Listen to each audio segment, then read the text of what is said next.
Welcome back to Local 4. It's time for sports with Brett Kast. And Brett, the Tigers are just deciding buyers or sellers at this point, and this series in Boston is huge. Yeah, they have to make a decision now, and the players, if they want to keep, stay on the Tigers, they have to win now. So they desperately needed that win to get back on track as they find themselves now 2 games under 500 as they face the Red Sox today in Boston.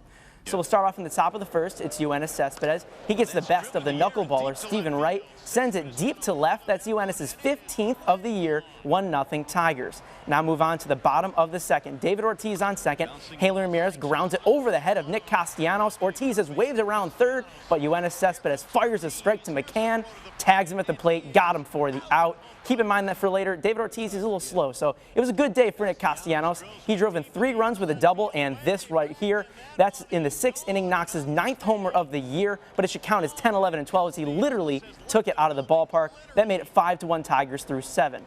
So we go to the bottom of the 9th now, still 5-1 Tigers. Soria on the mound. David Ortiz will pop that one up to Kinsler at second, so he's going to make the easy play right here.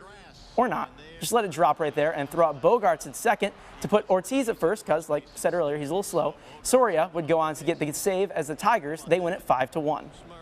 Coming back after last night's tough loss, back-to-back games, losing extra innings, jump ahead 4-0 real quick, let the pasta kind of relax and go after hitters. It was very good to see. Meanwhile, the Phillies' Cole Hamels, with the trade deadline approaching, may have pitched his last game in a Phillies uniform. He wants to impress his possible suitors, the Chicago Cubs, during his start today at Wrigley, and he did that and more. Check it out. Hard in and up with the heater. Payoff pitch. High fly ball, deep center, back toward the wall. Is it caught? He caught it. He caught it. It's a no-hitter for Cole Hamels. Almost slipped right there at the track and dropped it, but he didn't. He made the catch. That's a no-hitter for Hamels. First career complete game no-hitter. The Phillies, they win it 5-0. And the U.S. missed out on gold in basketball at this year's Pan Am Games, losing to host country Canada in Friday night's semifinal. So that would put them in the 3rd place game against the Dominican Republic.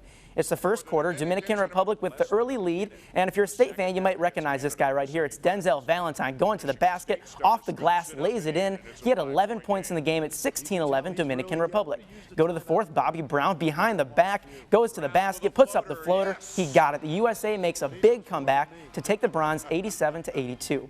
And more international competition for the U.S., but this time it's the Gold Cup. And after being upset by Jamaica in the semifinal, the U.S. is taking on Panama in Philadelphia. But this one had to be decided by penalty kicks.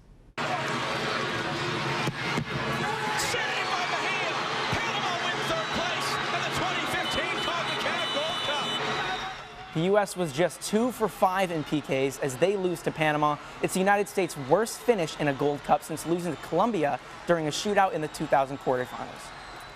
And finally, we go to Las Vegas for the big fight. And who is it, you ask? It's Woshiga versus Ogawa at the EVO Championship Series. Now, this is the world's largest fighting video game championship, and it's Woshiga who makes a devastating error. Let's listen in.